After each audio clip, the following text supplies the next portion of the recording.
জ্বালানি তেল অবৈধভাবে মজুদের বিরুদ্ধে অভিযানে নেত্রকোনা জেলায় প্রায় ৫,০০০ লিটার ডিজেল জব্দ করেছে প্রশাসন। স্থানীয় প্রশাসন ও আইনশৃঙ্খলা বাহিনীর যৌথ অভিযানে এসব তেল উদ্ধার করা হয়।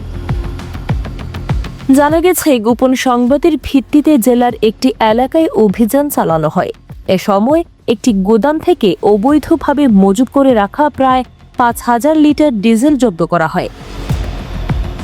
প্রশাসনের দাবি, সংকটের সুযোগ নিয়ে কিছু অসাধু ব্যবসায়ী তেল মজুত করে কৃত্রিম সংকট তৈরির চেষ্টা করছিল।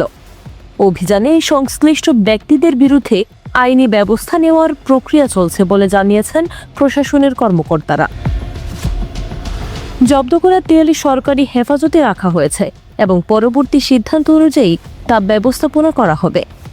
স্থানীয় প্রশাসন জানিয়েছে, জ্বালানি তেল মজুত বা অবৈধভাবে বিক্রি রোধে নিয়মিত অভিযান পরিচালনা করা হবে। পাশাপাশি বাজারে তেলের স্বাভাবিক সরবরাহ বজায় রাখতে কঠোর নজরদারি চালানো হচ্ছে।